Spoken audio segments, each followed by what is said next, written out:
Hey everyone, welcome into our Messiah Nation channel as we are studying the portions, and today I get to have my better half with me.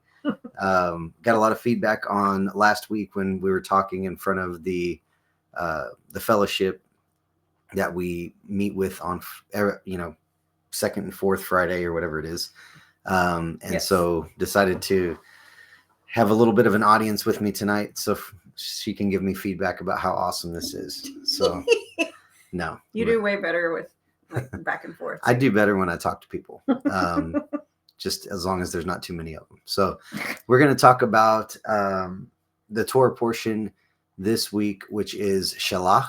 It means to send, and they are sending the spies into the land from Numbers 13 to 15. Moses is the one sending them out this time. There's an outline there, but we're going to do something a little bit different today, other than having the beautiful Mary in studio. We are going to kind of summarize a lot of this, and we're going to drive it home at the end. So we start in chapter 13, and it's when Moses sends them into the land, and he says, to go out and see, is there land? Is it a good land? Tell me about the people in the land. Are they strong? Are there many? Are there few? Are there cities, or are there just villages? Things like that. And so he sends the spies in to bring a report about the land. So that's kind of the idea behind how this thing starts. So then the spies report back, and Mary, it's not so good. Let's read this verse right here. Mary, can you read? You can be my designated reader. Oh gosh, 13:27. 13.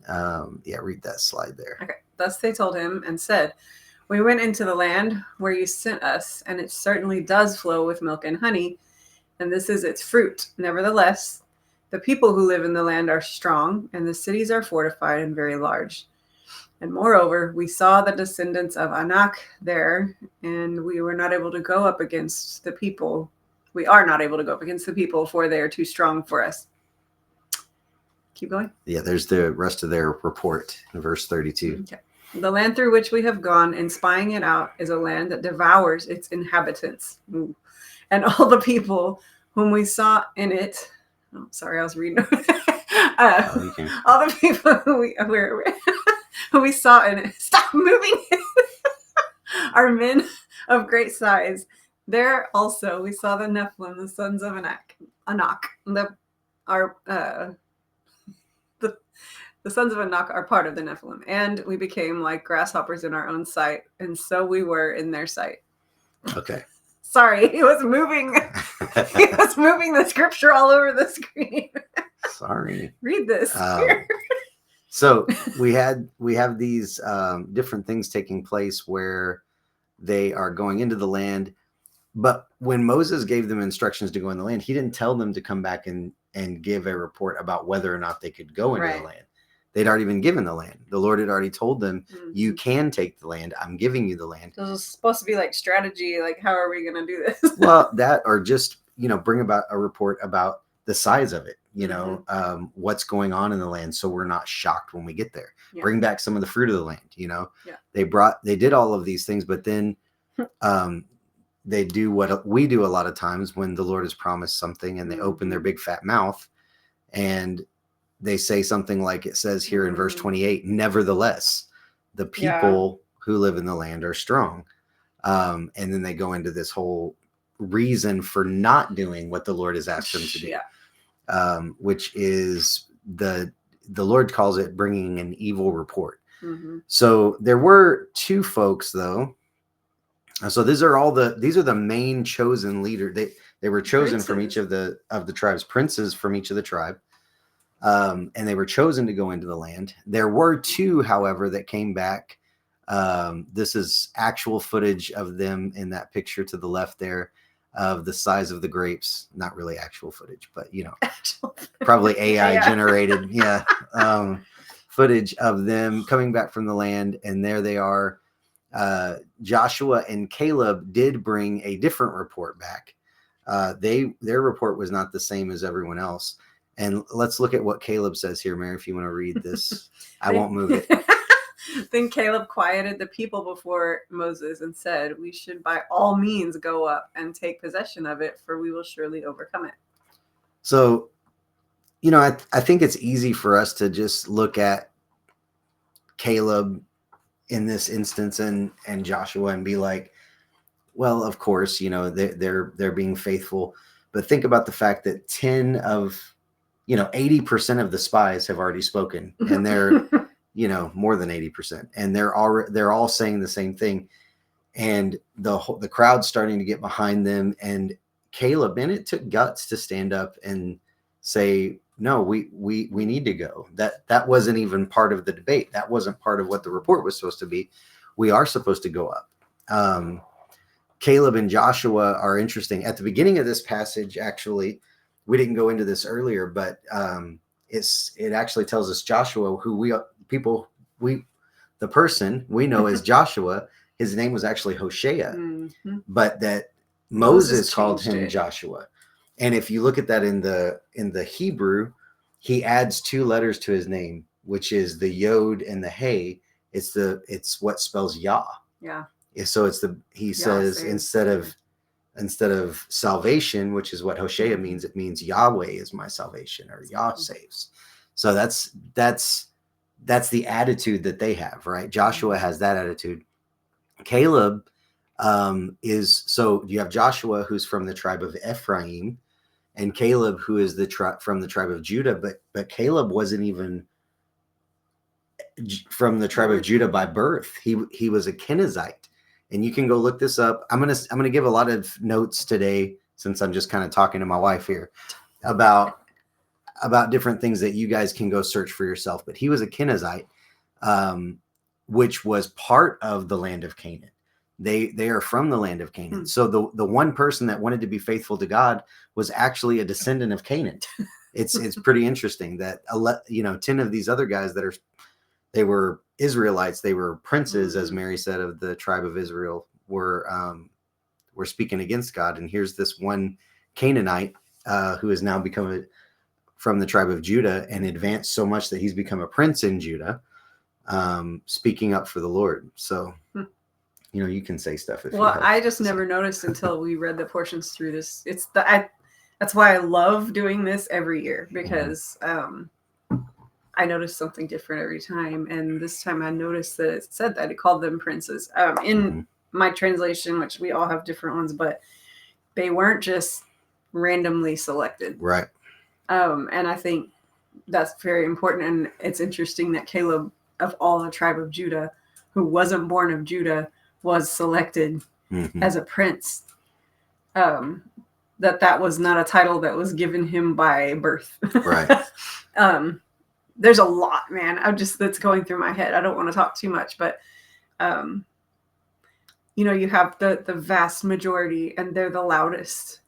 And it seems like that's the case in everything we go through. The ones who say the most, the not so silent, and the not so silent majority, it doesn't make them correct. And I think, especially if you're walking the narrow path, we are not of the majority ever, usually. But it's his way to have completely insane faith, especially in the days to come, because we're about to walk back into this kind of scenario, where those that are seemingly with them seem greater than those that are with us, but it's not the truth. Yeah, and I think that's the whole idea of being set apart. It's being set apart from the majority, Yeah. So we got a couple of good guys here, Jonathan and Caleb, but no one listens to them, not from Israel, and they begin to rebel. The people begin to speak up, and they're not saying good things. So, Mary, you want to read this? Yep. We go into chapter 14 here. Then all the congregation lifted up their voices and cried, and the people wept that night. And all the sons of Israel grumbled against Moses and Aaron. And the whole congregation said to them, would that we had died in the land of Egypt, or would that we had died in this wilderness. Why is the Lord bringing us into this land to fall by the sword? Our wives and our little ones will become plunder. Would it not be better for us to return to Egypt? So they said to one another, let us appoint a leader and return to Egypt. I think this is pretty fascinating in a lot of different ways, but it's interesting that first of all, they're abandoning the promise that God gave them. They're abandoning the land that God gave them because they're afraid. And then they want to also abandon the leader God has given them. Anyone who's ever been in leadership in any capacity can relate to that. Seems like once someone takes charge and leadership of something, nobody wants them to be there. Well, anyone who's not lifting that weight, it feels like they could do it better. Yeah. Because it's always easy from the couch. Yeah. It's always much lighter from the couch. It's like when you watch sports and you think, oh, that doesn't look that hard. And then you go try it. I think it looks hard. But yeah, so you have these guys that have spoken against the promises of God. And now we have people who are they're openly rebelling. Let's go back to Egypt, which is always the cry of the majority, like Mary was talking about. They want to go back to the worldly way. They want to go back to Egypt, comfort, slavery, right? Where, let's live off the government. Let's live off the, work of other people. It doesn't matter if we have to sacrifice a little bit of freedom. I want the comfort, right? Mm-hmm. And unfortunately, walking by faith and walking in the ways of Yah is uncomfortable much of the time. And we have to learn to be uncomfortable. We have to be comfortable being uncomfortable. And it's just the reality. So we get to this point, and now everything's hit the fan. And so Yah is going to respond. And he responds a certain way. Mary, do you want to read this in verse 11? The Lord said to Moses, how long will this people spurn me? And how long will they not believe in me? Despite all the signs which I have performed in their midst, I will smite them with pestilence and dispossess them, and I will make you into a great nation, greater and mightier than they. Man, this is so crazy because we're going to get into something a little bit later that's going to bring up this point. But when we talk about Israel being the chosen people of God, I think people misunderstand what that is. I even watched something recently with I sent it to you, a video. It was it was pretty good. It was a senator, congressman. I don't know, what is senator. He? Senator, yeah. And he was talking about how we stand with Israel because God told us to. Commanded us to. And the person interviewing him said, well, is that the same Israel? Is that the Israel he was commanding us to stand with, the nation of Israel that was founded in, the 1900s, or was he speaking about something else? And my contention, I reserve the right to be wrong, but I would say that Israel was a very different nation than what exists now in the Middle East. The nation in the Middle East has literally put aside the Torah, and it now calls something else completely different the law of God, which is not the law of God. So it's a little bit different. And when we look at this, it's kind of interesting because they've just said, let's choose a different leader other than Moses. And then God says, no, I chose Moses. So Moses, I'm just going to kill all of them and I'll start over with you. So now instead of the Israelites, who would have had the Mosesites or something. I don't know. I mean, it's Moshe in Hebrew. So the Mosheites or the Moshites, I don't know. But that was, yeah, you can. We're on air. Okay. No, we're live. No, we're not live, but we're recording. So it's interesting though, because I think if any one of us was in that situation where you're putting up with all this junk, and then the Lord looks at you and says, look, I can make you way better without them than I can with them. Most of us would be like, okay, fine, Lord, if that's what you want, let's go. Let's go on an adventure. But that is not Moses's response at all. Let's look at what Moses says. But Moses said to the Lord, then the Egyptians will hear of it, for by your strength you brought this people up from their midst, and they will tell it to the inhabitants of this land. They have heard that you, O Lord, are in the midst of this people, for you, O Lord, are seen eye to eye, while your cloud stands over them, and you go before them in a pillar of cloud by day and a pillar of fire by night. Now, if you slay this people as one man, then the nations who have heard of your fame will say, because the Lord could not bring this people into the land which he promised them by oath, therefore he slaughtered them in the wilderness. But now, I pray, let the power of the Lord be great, just as you have declared. The Lord is slow to anger and abundant in loving kindness, forgiving iniquity and transgression. Pardon, I pray, the iniquity of this people according to the greatness of your loving kindness, just as you have also forgiven this people from Egypt, even until now. Okay, so notice that he doesn't call them his people right here. He says this people over and over and over. Why? Because they're rebelling. You know, when we rebel, we're not acting like the people of God. You know, it's interesting here too. We talked about this a few weeks ago, but there is no sacrifice for intentional sin, intentional disobedience.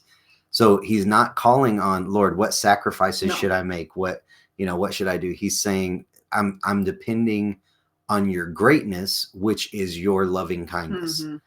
He show your loving kindness, show how great you are by your loving kindness.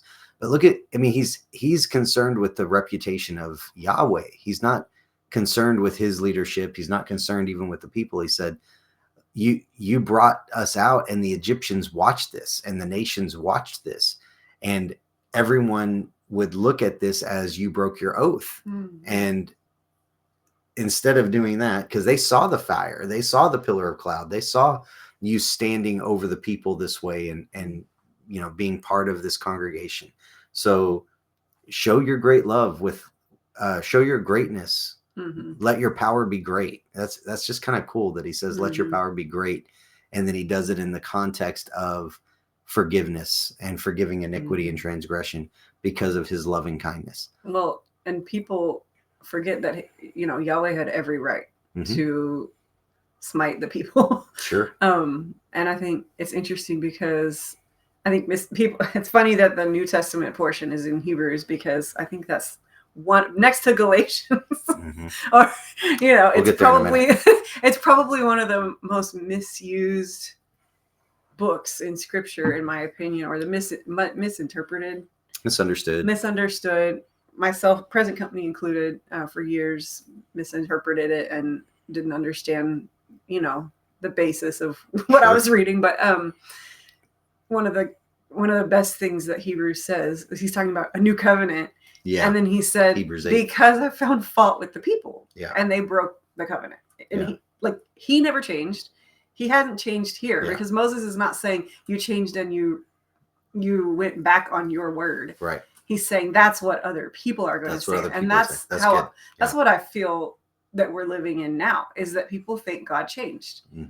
And it's the people that rebelled, which is exactly what the New Testament portion is talking about, is the rebellion, which leads into he has to renew the covenant because we broke our vows, basically. It even says in that passage in Hebrews 8 or 9, it's in the same section, that there wasn't anything wrong with the law. No, but there was something wrong with people. The law was perfect. Yeah. So anyway, that's good. No, that's great. That added a lot.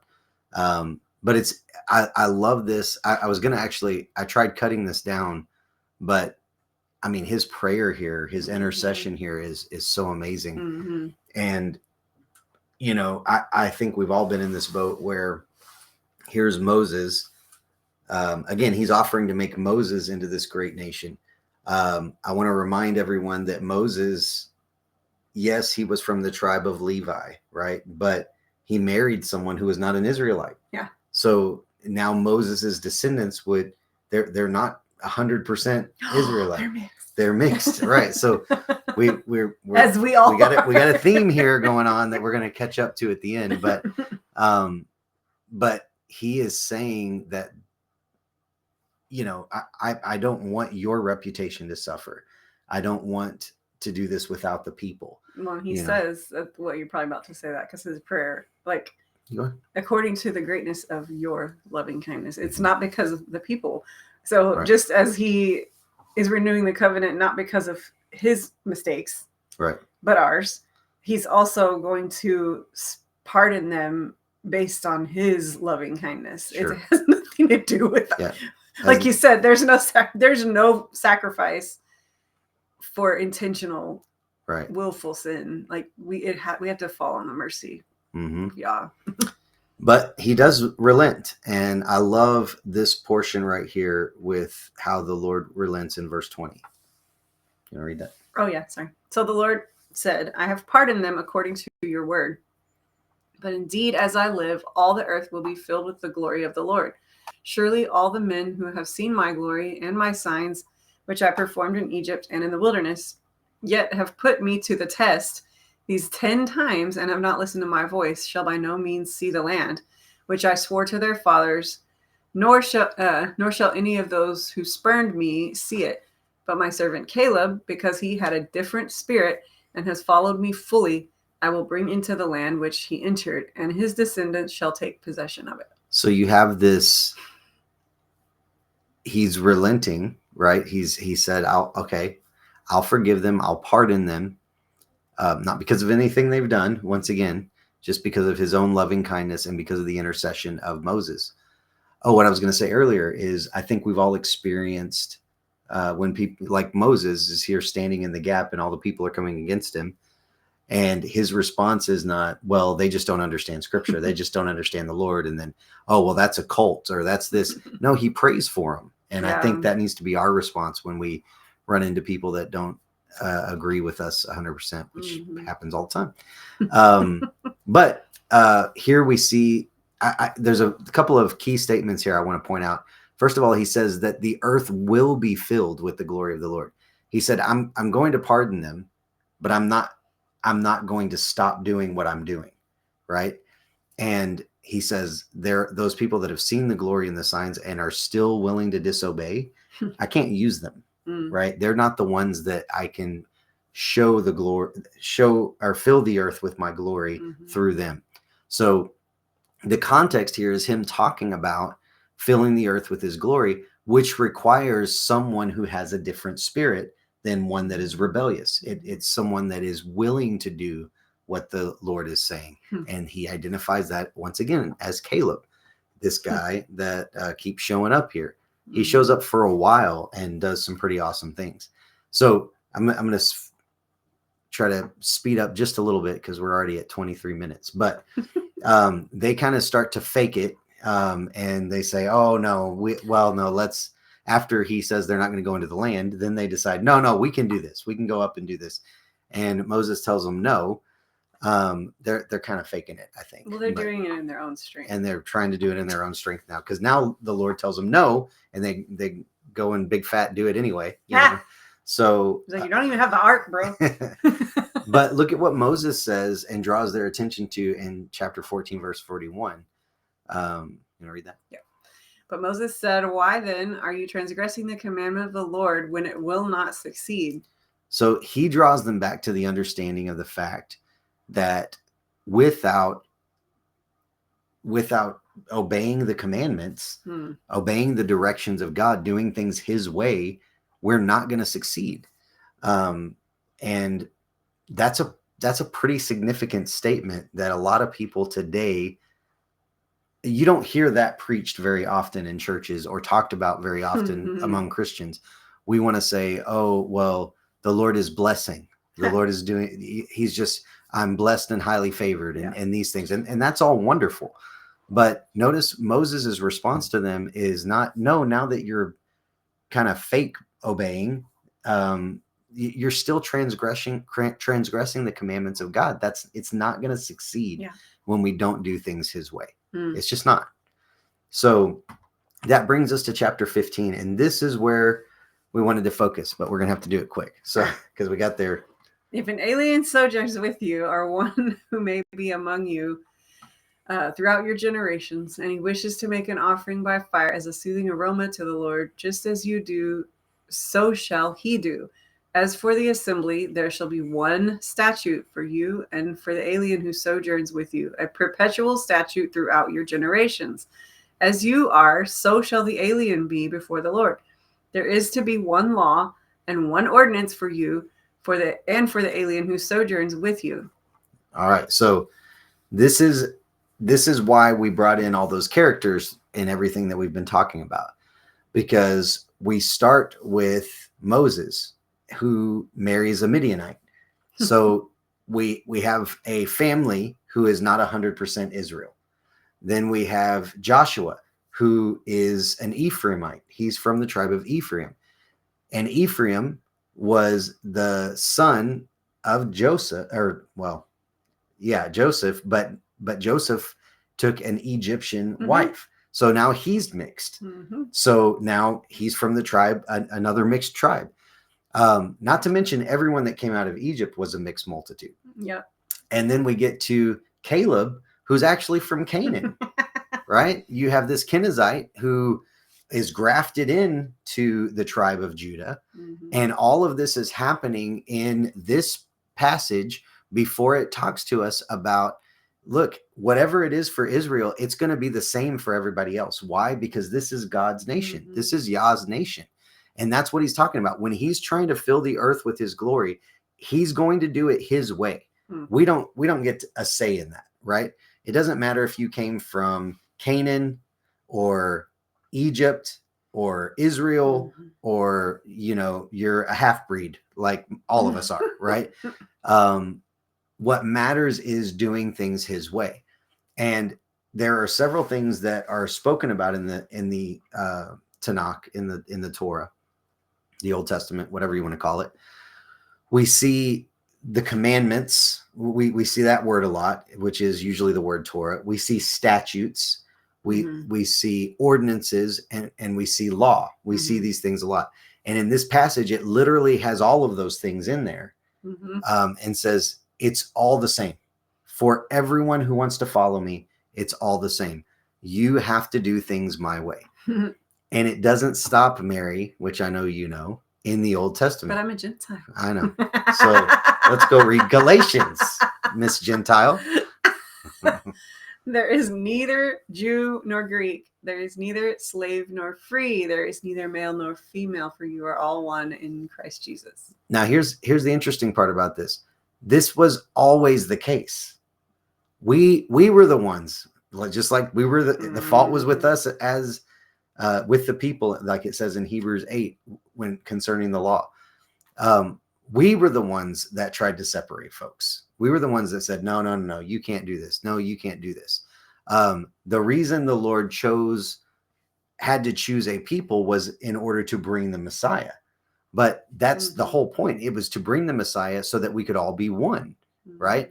Living under the same law, the same statutes, the same ordinances, right?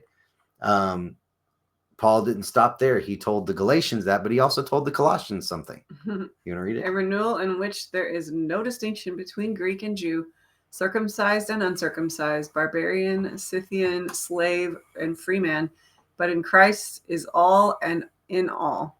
Yeah. So he says the same thing. Christ is all in all. Sorry. Says the same thing to the Colossians. What about the Corinthians? He tells them something different. Right? For even as the body is one and yet has many members, and all the members of the body, though they are many, are one body, so also is Christ. For by one Spirit we are all baptized into one body, whether Jews or Greeks, whether slaves or free, and we are all sorry. All right. And we were all made to drink of one Spirit. So I think the best analogy I've heard is, Mary and I have 5 kids.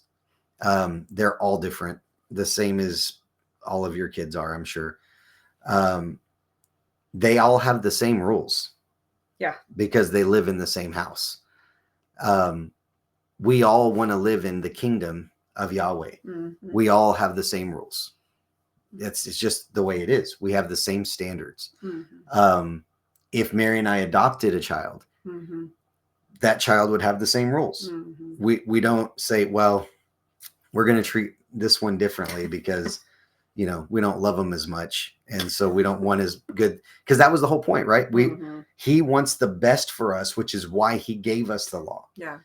This is how life works best. What did Moses say? Why do you keep transgressing the commandments, knowing that it's not going to work out for you, right?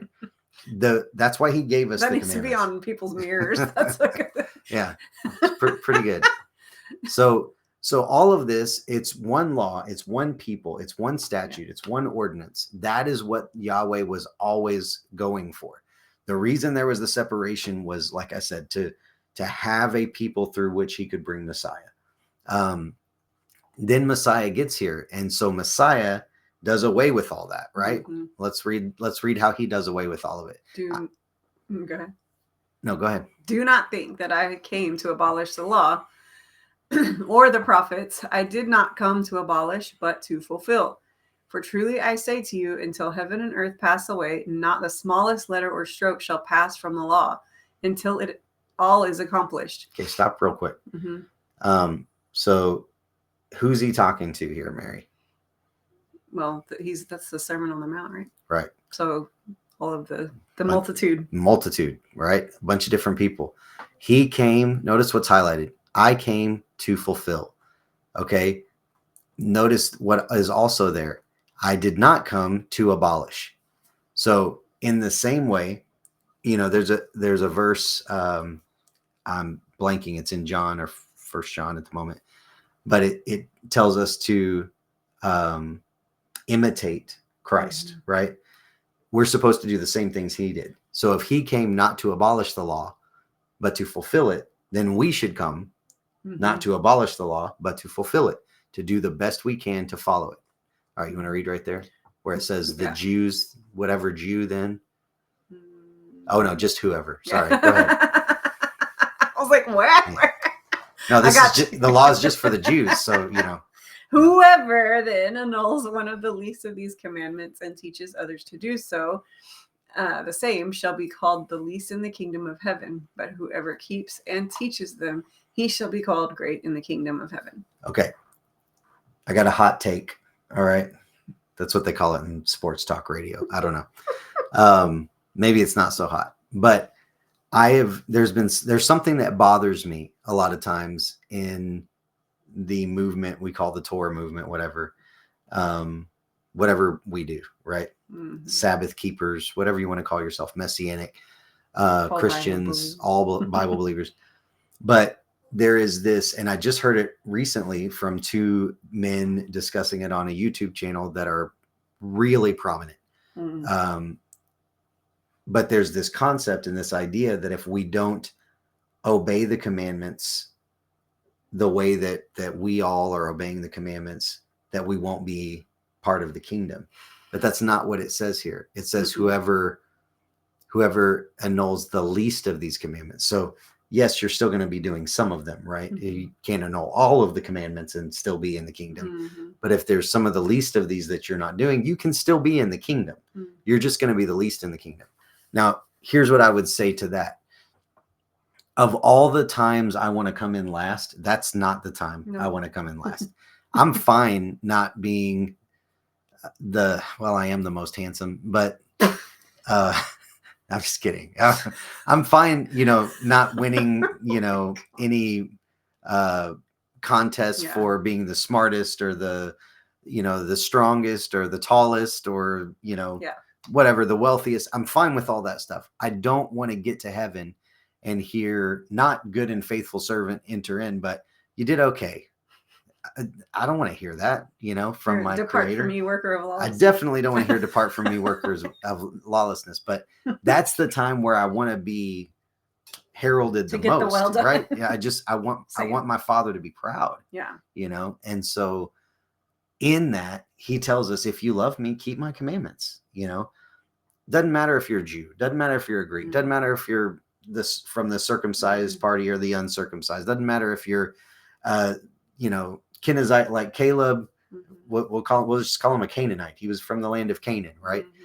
Or a half-breed like Ephraim or Moses, who married someone that he wasn't supposed to marry, or whatever it is. Right. Okay. It's for all of us. Right. So, yeah, that's the portion for this week. Any final words, Mary?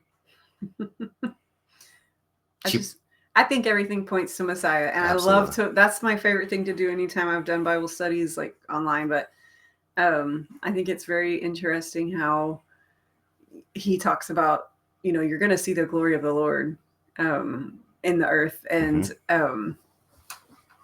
I think he's pointing to Messiah there, absolutely, obviously. But the theme of this is kind of like the vast majority, the loud majority. And I always think about that when, like when he was on the cross and being crucified, and how he really bore kind of the opposite of this, because he was redeeming what we screwed up with over here. But you had the loud majority obviously saying crucify him, and then the ones who were supposed to be shouting, we got this, this is the kingdom, like they were hiding and running and betraying him. And I think that was like the ultimate sacrifice that he made to it's like the lowest of the low, because he was literally receiving the name that was above every name. And that was what brought him the glory. Right. And I found that parallel interesting this time when I was reading. I always think about like, how does this point to Messiah? How does this reflect Yeshua? And two, he talks about the people who saw his glory and his signs. And I always think about like the people from his hometown who grew up with the literal Messiah under their nose. Right. Or Judas. And they didn't receive him, And I always, like, every time I read that kind of stuff, I just pray like, God, don't let that be me. Like I grew up hearing the Bible, listening to these stories. Don't let me be the one that takes it for granted because it's right under my nose. Like, please, absolutely. Lord. Yeah. Well, that's the portion, guys. Lots of good stuff from Queen Mary. And thank you guys for joining us for the portion. I'm going to put a link because the one main argument about the law here is that there was some invented law called the law of Christ. So I'm going to link a video that we did a while ago now. Hopefully it still is good. If it's not, then Mary did it. Okay. Anyway, Shabbat Shalom, everyone. Have a wonderful rest of your Shabbat, and we'll see you next time. Thanks for joining us, and God bless you.